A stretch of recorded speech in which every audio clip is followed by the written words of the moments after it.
Aí a gente queria trazer para vocês, rapidamente, esse significado da família Addams. O que a gente pode enxergar? Será que é só uma família bizarra, com métodos, né, com um estilo de vida bastante mórbido e tal? É um humor negro? É só isso, né? Ou tem mais que a gente pode extrair desse produto da cultura pop, né? Então a gente trouxe alguns elementos aqui para a gente poder mostrar para vocês essa questão. Primeiro, né, a latinidade da família, que fica explícito na relação da Mortícia com o Gomes Addams, né? Pô, Gomes, né, é um nome latino, então assim... Né? Então aqui você tem um estereótipo clássico de como o norte-americano enxerga o latino na relação que o Gomes tem com a Mortícia. O tempo todo é isso aqui, né? O de 91 fica mais explícito, né? Que o Raul Julia, ele Raul é mais... Julia, né? Já é latino também, sim, né? Não, o desse, da sim, série também é. Tá aqui, né? Mas, assim, eles não param de se pegar, é muito beijo, é muito abraço, é muito grude, né? E assim, né? Aquela coisa, assim, aquela sedução exacerbada entre os dois. E o não Gomes importam, é muito... né? Eles não se importam se tem gente olhando, ele tá sempre beijando a mão dela, ele tá sempre agarrando ela, ele tá sempre enchendo ela de beijo, enfim, né? E é um estereótipo que os estadunidenses têm quanto aos latinos, né? Que eles acreditam piamente, assim, que os latinos, eles são extremamente... eles são só isso, né? Extremamente...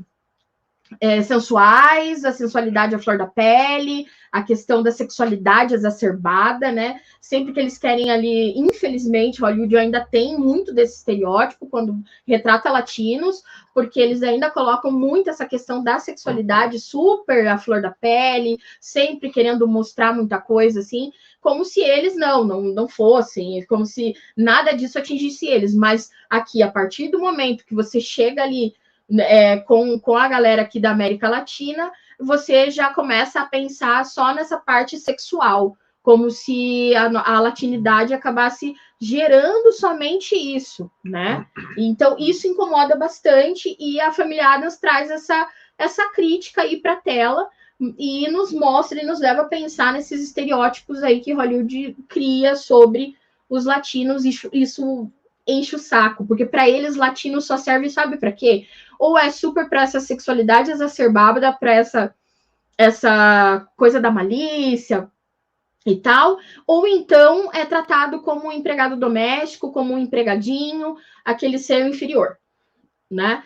Que não tem muita inteligência, que só serve o quê? Para trabalho pesado e algo sexual, só para isso, né? É isso que eles acham que o latino ele serve, né? Então, isso incomoda bastante. Então, a gente trouxe até como sugestão, para aprofundar um pouco mais esse tema, um documentário aqui da Netflix, inclusive, né, com a Jennifer Lopez, chamado Halftime, que mostra toda a preparação dela para participar do Super Bowl, né, do show do intervalo do Super Bowl, né, tudo que envolve, né, a participação dela, enquanto latina, dentro do principal evento esportivo e dos Estados Unidos, né? Do show assim mais concorrido do showbiz americano, norte-americano, né? Então ali eu separei e trouxe como sugestão, porque ela fala no início, né, enquanto você está assistindo ali a preparação para o show do Super Bowl, ela falando que tudo que a mídia queria saber eram dos casos amorosos dela, né? Não queria saber de outras coisas, né? Do talento ou de outras qualidades, digamos assim, né? Tudo que eles queriam focar era nos relacionamentos amorosos que ela tinha. Nos relacionamentos amorosos, no corpo dela, que era muito diferente das americanas, né? das norte-americanas, porque em todo momento vai contando um pouco da história da Jennifer Lopez até ela chegar ali, né? Que é o ponto-chave, assim, porque é um intervalo um dos mais caros do mundo, é o intervalo do Super Bowl, né? Então o show do intervalo do Super Bowl, ele é muito famoso e ele é super concorrido por todos os artistas estadunidenses. Então todo mundo quer em algum momento da sua carreira fazer uma apresentação lá no intervalo, né, da final do futebol americano lá nos Estados Unidos. Então, assim, ela nesse documentário da Netflix, ela vai contando um pouco da trajetória dela até ela chegar nesse momento que para ela é claro uma grande vitória, ela sendo uma latina, chegar a se apresentar no show ali mais importante de um esporte super querido norte-americano. Então, ali ela vai contando como que se desenvolve a questão da mídia quanto a ela. Ela como uma mulher latina, famosa, e o quanto eles já xingaram ela um monte, mesmo ela sendo super famosa, né? Falando que ela parecia faxineira, que ela trocava de namorado várias vezes como se trocava de roupa. Por quê? Porque ela era latina, sabe? Sempre explorando dessa forma. Essa questão totalmente sexual, essa questão, explorando o corpo dela dessa forma e tal. Tem razão de ser algumas coisas ali, mas assim, a maneira como eles ainda se utilizam muito desse estereótipo latino só ligado à sexualidade ou então a trabalhos muito ruins, faz com que eles vejam como eles fazem com que o latino seja uma pessoa de segunda classe, né? Então, os estadunidenses são pessoas de primeira classe, inteligentes, e que vão conseguir coisas boas e que não precisam tanto dessa coisa de abraço, de agarramento e tal, porque eles são superiores, e aí os latinos seriam pessoas ali de uma outra classe, né? E não estou falando nem de classe social, mas como se fossem cidadãos de tipo gente inferior. O fato ali de você ver o Gomes e a Mortícia na frente, né, dos filhos ali, ou seja, não tô nem aí, né, se tem alguém vendo a pegação dos dois, ou eles falando um com o outro ali, as coisas que eles falam, e aparece ali, né, logo que abre a primeira cena ali da série, né? Quando eles estão indo lá para a escola levar, eles estão de frente para os filhos e estão ali, não estão nem aí, né? Então, assim, essa é a ideia de que, assim, o latino tem essa promiscuidade intrínseca nele, de que não está nem aí com nada, né? Que acaba permeando esse imaginário norte-americano de uma família, né, de todo um estereótipo familiar, né? De moral e bons costumes, uma moralidade cristã e tudo mais. Então, você lança o imaginário no outro daquilo que você não vive enquanto sociedade. É verdade, não é? Aí a gente pode discutir isso em termos antropológicos em um outro momento. Mas o fato é que a latinidade, né, essa do Gomes e da Mortícia, o relacionamento dos dois, ele mostra a visão norte-americana com relação aos latinos, né? E preste bem atenção nos filmes e séries que você assiste, os papéis que atores latinos têm. Isso tem mudado um pouco, né? Porque, tipo, nós estamos vivendo uma onda diferenciada, né? Então, assim, as coisas tendem a mudar, pelo amor de Deus, né? A gente está falando uma série, ó, 64 é a mesma coisa, o filme de 2001 é a mesma coisa, 2022 é a mesma coisa, não mudou nada, né? Então, é a característica dos de dois. 91, de 91, desculpa. Então, assim, claro que está mudando, né? Você tem agora atores latinos sendo protagonistas e tal, mas perceba que se você pega ainda vários filmes e séries, você vai ver os personagens, os atores que são latinos numa posição intermediária, né? Dentro dessa questão em termos de protagonismo e tudo mais. Vamos lá, então. Então, fica a sugestão aí, se quiser aprofundar, assistir, né? Esse documentário da J.Lo é muito interessante. Eu gosto da J.Lo, então eu sou suspeita a falar. Bom, os Adams são aristocratas e herdeiros, segundo ponto, né? Porque, e assim, essa é mais uma forma de alfinetar a sociedade norte-americana. Por mais que eles sejam gerados dentro de um estereótipo latino, e aí a gente não pode também querer muita coisa, porque o cara fez isso em 1938, né? Então é óbvio que ele vai se utilizar de todos os estereótipos possíveis que se tinha na época. Mas, mesmo com aquele estereótipo latino, ele quer, a partir disso, alfinetar a sociedade estadunidense. Por quê? Porque os Adams são aristocratas e herdeiros, coisa que os estadunidenses achavam que latinos não poderiam ser. Então, assim, o que os Adams fazem? Eles administram a fortuna geracional da família. Então, assim, eles não criaram nada, eles não geraram riqueza, eles administram a riqueza que receberam, né? Dentro desse cânon da família Adams, eles, por serem meio mórbidos, assim, monstros e tal, um parentesco com monstruosidades, eles vivem mais que os humanos normais. Por viverem mais, tem mais tempo para ganhar dinheiro e para gerenciar os recursos dos antepassados, dos primeiros Adams lá atrás. Então, basicamente, é uma família que vive da renda que foi acumulada pelos seus antepassados, né? Então, é uma riqueza que passa de geração em geração. Né? Então, qual é a crítica que isso faz com relação ao modo de vida, ao estilo de vida do estadunidense, né? É a questão, primeiro aqui, né? A própria ideia do latino ser um aristocrata já é uma crítica pesada, porque o latino é um imigrante, né? Ele é alguém que veio para trabalhar na nossa terra, então ele não pode ser alguém. Ele não é estadunidense. Ele é um imigrante, né? Usa o termo, né? Esse grande guarda-chuva de latino para representar uma infinidade de nacionalidades diferentes, né?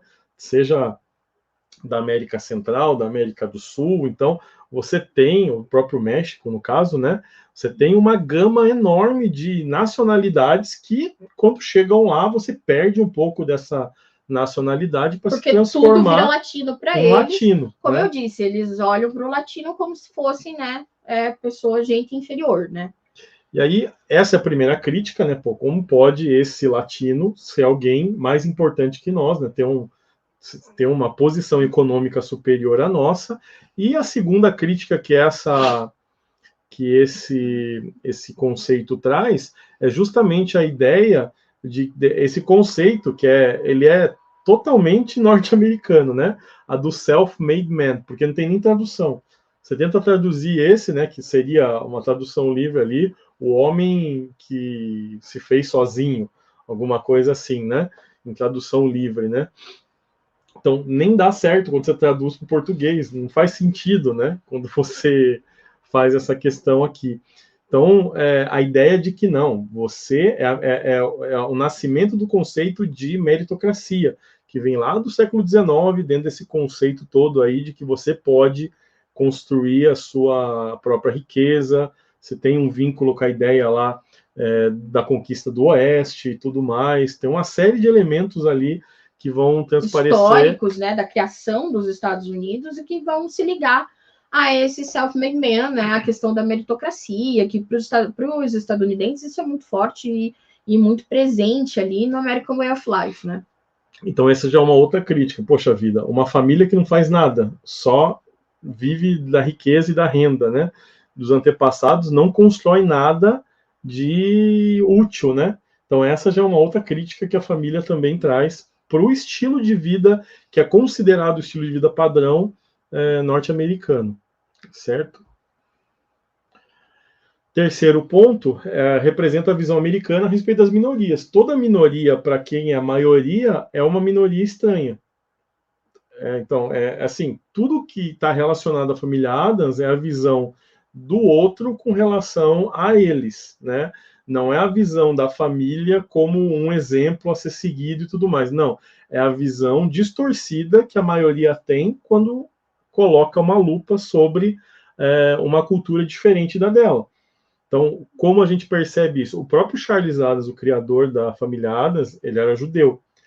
Nesse período específico aqui que a gente está analisando, 1938, os primeiros anos das tiras do Charles Adams vão coincidir com o ápice da Segunda Guerra Mundial. Termina a Segunda Guerra Mundial, você vai ter uma imigração gigantesca, né, de judeus para os Estados Unidos. Uma parte, né, nem todos os que vão tentar asilo nos Estados Unidos vão conseguir, mas uma parte importante, milhares de judeus no pós-Segunda Guerra Mundial vêm para os Estados Unidos. Então começam a se fixar nos bairros, né, onde as famílias norte-americanas estão, nos subúrbios ali e tudo mais. A gente fez uma live outro dia sobre aquela série, né? Como é que é o nome daquela série da vizinhança lá? Que a gente assistiu? Bem-vindo à vizinhança. Bem-vindo à vizinhança, né? Que é bem aquela ideia de que, assim, poxa, tem alguém estranho, tem um intruso no nosso bairro, né? Esse bairro é nosso, então não tem que ter gente diferente aqui. Então é um pouco isso. De repente, você tem uma leva de latinos, né, que começam a vir para os Estados Unidos, começam a habitar os bairros. Você tem etnias, os judeus no primeiro momento, depois você vai ter muçulmanos que vão também começar a vir, grupos estranhos a esse padrão de comportamento e cultura norte-americanas. Sim. Então, para o norte-americano padrão, todos esses que começam a aparecer, né, nas cidades, nos bairros, começam a ser, de certa forma, uma família Addams. Alguém que eu não entendo suas práticas. Não conheço a sua cultura. Não conheço ali tudo aquilo que eles entendem por família. A cultura deles é diferente da minha. As coisas que eles comem é muito diferente daquilo que eu gosto e como. Então, tudo isso gera o quê? Choque cultural, né? E faz com que os donos da terra olhem e falem, o que essa gente está fazendo aqui, né? Se tornam excêntricos, né? Poxa, né? Olha a comida que eles comem, é muito diferente da nossa. Então, assim, é excêntrico, é bizarro, acaba sendo algo, assim, que acaba... Claro, o Charles Addams, percebendo essa visão, ele eleva isso a um exagero, né? Transformando a família Addams no que ela é. Mas ela tem um pezinho na realidade, no sentido de tentar mostrar para a gente a visão que se tem dos grupos minoritários que começam a habitar dentro dessa realidade aí dos Estados Unidos a partir da década de 40 em diante, né? Que você tem no pós-guerra aquele conceito, né, do American Way of Life, né? Então você tem assim, uau, nós somos nós ajudamos a vencer a Segunda Guerra Mundial, nós somos prósperos e tem um período de prosperidade onde se acham os donos do mundo. Então, assim, quando vem esses outros grupos, o que eles estão fazendo aqui? Não consigo entendê-los, né? A fé deles é diferente, né? Pensando na questão dos judeus. Depois os latinos. Os latinos que têm uma outra religiosidade, um cristianismo diferenciado desse protestantismo norte-americano, né? Que vai entrar em conflito também, que aparece na série, inclusive, né? A cidade no qual a escola está montada é uma cidade que tem toda uma ligação com os pais fundadores e tudo com mais, os puritanos, né? Lá e tudo mais. Está muito linkada essa ideia, né, de que assim, para a população local da cidade, os fundadores ali são heróis. Para os alunos da escola, que representam essas minorias que são vistas como monstros e como outros, como diferentes, né? Os bizarros, né? Os freaks. Então, para eles são monstros, né? Então, assim, a visão está muito clara. Essa essência com relação a essa questão cultural está presente na série também. Né? Então... E no filme você consegue ver, a tirinha trazia algumas críticas nesse sentido e tudo mais. Então, vamos lá. Vamos voltar aqui, então. E aí, por fim, tem também uma questão que a gente viu num vídeo do... como é que é o nome?